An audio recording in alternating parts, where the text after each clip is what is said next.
वही चादर होगी इशू। चलो, फॉर्म अप्लाई कब से हो रहे हैं इसमें?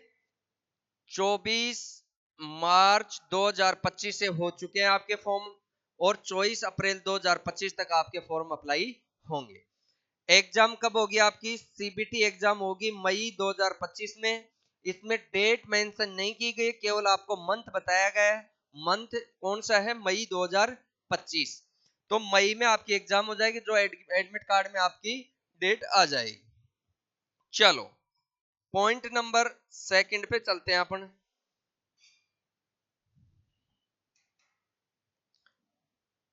ये है आपकी पोस्ट, कितनी क्या पोस्ट आई है वो देख लो आप। इसमें अलग अलग पोस्ट हैं। Junior engineer electrical, post code 1।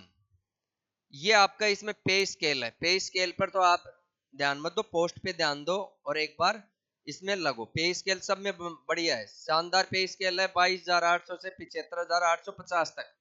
तो पे स्केल नहीं देखकर आप क्या देखते हैं? अपन पोस्ट। यूआर की पोस्ट दी गई इसमें 8, ईडब्ल्यूएस की 1, ओबीसी की 4, एससी की 2, एसटी की 1, टोटल और पोस्ट है आपकी 16। किसकी? Junior engineer electrical, post code number 1 की 18 टोटल पोस्ट है, और कैटेगरी वाइज इन्होंने डिवाइड कर दिया गया।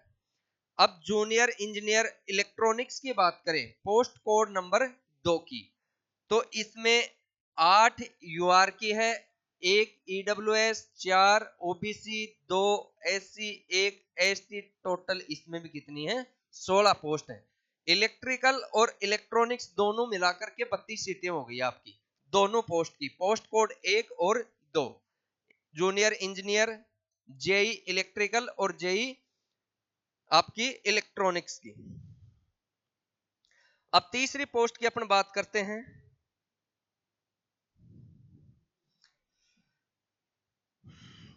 तीसरी जो आपकी पोस्ट है, ये कौन सी पोस्ट आप देख लो, ये आपकी junior engineer mechanical, JE mechanical branch है, पोस्ट कोड नंबर 3। इसमें टोटल पोस्ट 3 है, और ये पोस्ट भी किसकी है? टोटल यूआर जनरल कैटेगरी की है। इसमें सारी कैटेगरी वाले आप भर सकते हैं, ठीक है। अब आप बात करेंगे 4 number, junior engineer civil, post code number 4। इसमें केवल एक ही पोस्ट दी गई है, और वो भी कौन से कैटेगरी में? जनरल में। इसमें भी सब आप फॉर्म अप्लाई कर सकते हैं, केवल इसमें एज क्राइटेरिया का ध्यान रखना है, वो भी मैं आगे बता दूंगा आपको कितनी क्या एज वाले इसमें फॉर्म भर सकते हैं। फिर है प्रोग्रामिंग असिस्टेंट, इसमें 3 पोस्ट तो आपकी यूआर की हैं, 1 पोस्ट ओबीसी की है, टोटल मिलाकर के आपकी 4 पोस्ट है। प्रोग्रामिंग एसोसिएट की आ गई, पोस्ट कोड नंबर 5 की। फिर है assistant HR, post code number 6। इसमें टोटल 3 पोस्ट हैं, और 3 पोस्ट भी किसकी हैं? आपकी यूआर की, ठीक है। फिर अपन बात करते हैं असिस्टेंट कॉर्पोरेट की, और इसकी पोस्ट कोड है आपका 7। इसमें 1 पोस्ट है, और ये पोस्ट किसकी आ गई? जनरल कैटेगरी की आ गई।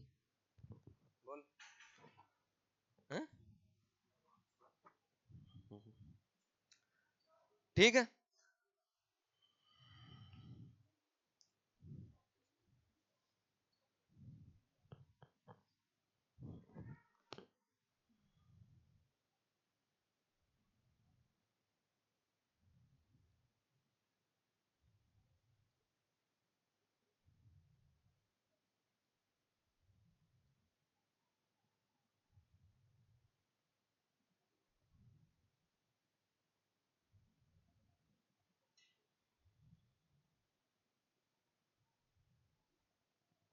चलो, तो टेक्निकल इश्यू था, तो क्लास ऑनलाइन भी नहीं आई, तो आपको वैसे रिकॉर्ड है क्लास में डाल दूं। अगली क्लास, अगली पोस्ट की अपन बात करें, तो ये पोस्ट है आपकी आईटीआई ट्रेड की। तो आईटीआई ट्रेड कौन कौन सी है आपकी, इसमें अपन बात कर लेते हैं।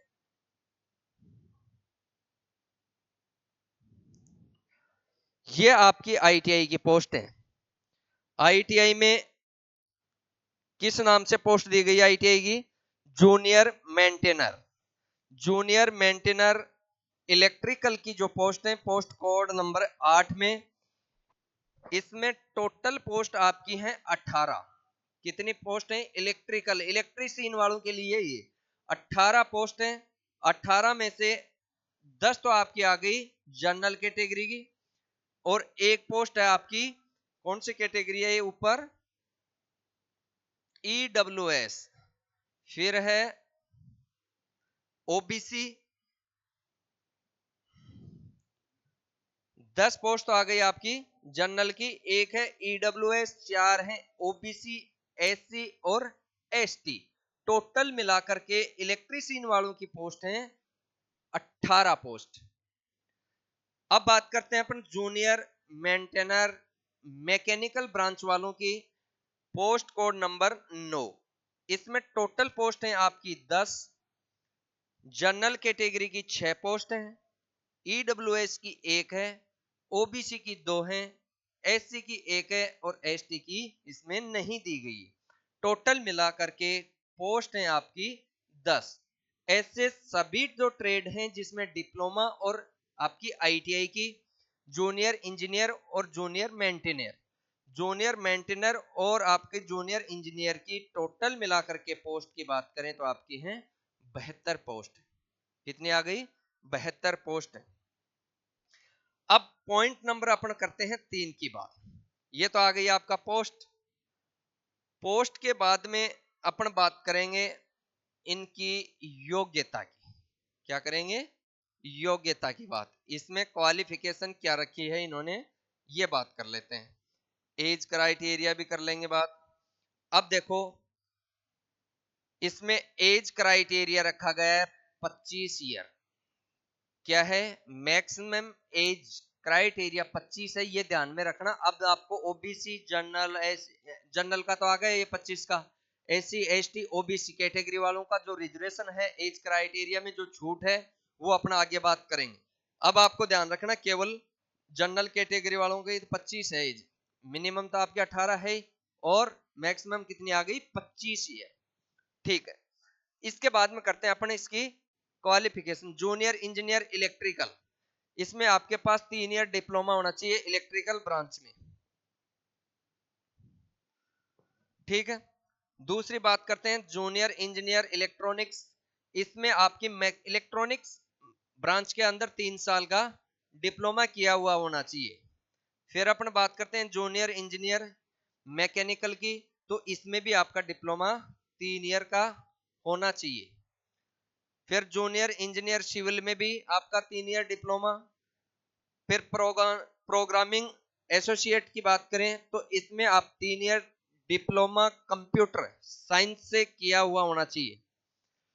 फिर है असिस्टेंट एचआर की बात करें तो इसमें ग्रेजुएशन बीबीए और बीबीएम, ये इसमें योग्यता रखी गई है। फिर अपन बात कर लेते हैं एसोसिएट्स सीएच की, तो इसके अंदर केवल ग्रेजुएशन और होटल मैनेजमेंट का कोर्स मांगा गया है। जो स्टूडेंट ग्रेजुएशन किया हुआ है और होटल मैनेजमेंट का उनके पास सर्टिफिकेट है वो इसमें भर सकता है फॉर्म। ठीक है, अब बात कर लेते हैं अपन आईटीआई वालों की, जूनियर मेंटेनर इलेक्ट्रिकल ब्रांच वालों की आईटीआई पास होना चाहिए, चाहे वो एनसीवीटी से हो चाहे वो एससीवीटी से हो। Trade electrician, trade electrician ITI pass, चाहे वो एनसीवीटी से हो चाहे वो एससीवीटी से किया हुआ होना। जूनियर मेंटेनर मैकेनिकल की अपन बात करें, आईटीआई किया हुआ होना चाहिए, लेकिन कौन सी ब्रांच में? फिटर ब्रांच में किया हुआ होना चाहिए, चाहे वो एनसीवीटी से पास हो चाहे वो एससीवीटी से पास। ये तो आपकी क्वालिफिकेशन हो गई, ट्रेड हो गई, ब्रांच हो गई। ठीक है, अब देखो अपन बात कर लेते हैं अगला पॉइंट आपकी एज का। एज का देखो इसमें क्या रखा गया है, शेड्यूल कास्ट, एससी और एसटी, इनको 5 साल का रिजर्वेशन दिया गया है, तो 25 तो आपकी मैक्सिमम थी। SC ST वालों को 5 साल की छूट और मिल गई, 30 साल तक क्या हो गए, एलिजिबल हो गए। जिनकी एज 30 साल है वो भर सकता है 30 साल तक। फिर अपन करते हैं ओबीसी की बात। ओबीसी को 3 साल की छूट मिली है, तो 25 प्लस 3 28 ईयर तक का स्टूडेंट इसमें फॉर्म अप्लाई कर सकता है। फिर अपन बात कर लेते हैं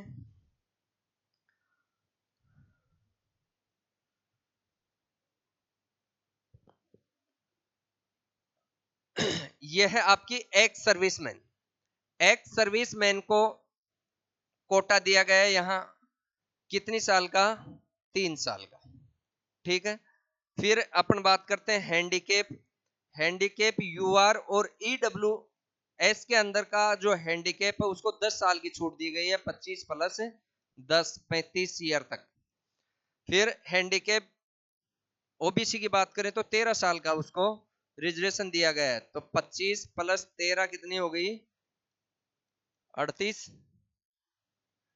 अपन बात करते हैं एससी और एसटी। हैंडीकेप एससी और एसटी वाले स्टूडेंट 15 साल छूट दे दी गई इनको, 25 प्लस 15 मतलब 40 ईयर तक आपका फॉर्म भर सकता है। ठीक है, तो एज वाला भी हो गया आपका, क्वालिफिकेशन का भी हो गया।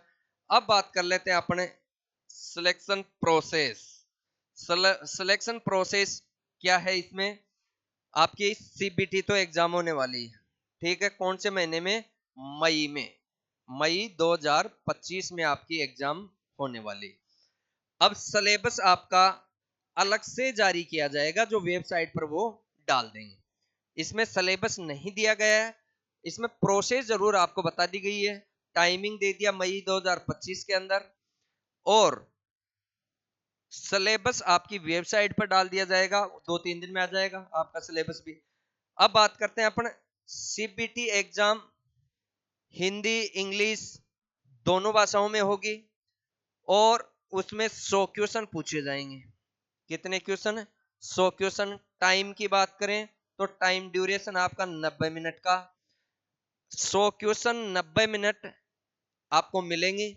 और इसके अंदर मुख्य और सबसे बड़ी बात, खुशी की बात यह है कि इसमें नेगेटिव मार्किंग नहीं है, नो नेगेटिव मार्किंग।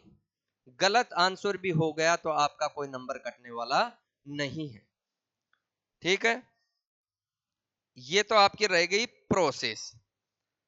उसके बाद में एग्जाम होने के बाद में आपका एग्जाम देखो, इसमें सेंटर भी बता दिया गया है। एग्जाम सेंटर कहाँ का रहने वाला आपका, दिल्ली, लखनऊ, अहमदाबाद, भोपाल, मुंबई, कोलकाता, भुवनेश्वर, हैदराबाद, बेंगलोर और चेन्नई। ये आपके ऑनलाइन सेंटर रहने वाले हैं जहां आपकी सीबीटी एग्जाम लगेगी। ठीक है, अब देखो बात करते हैं अपने। अब मान लो आप फाइनल सिलेक्शन हो जाता है तो आपकी 2 साल की तो ट्रेनिंग रहने वाली है, 2 साल आपका प्रोबेशन काल रहेगा। उसमें आपको 1.5 लाख का बॉन्ड भरना पड़ेगा जब आपका सिलेक्शन हो जाएगा। ज्यादा बॉन्ड राशि ज्यादा नहीं है इसमें। ठीक है, चलो आगे अपन बात करते हैं।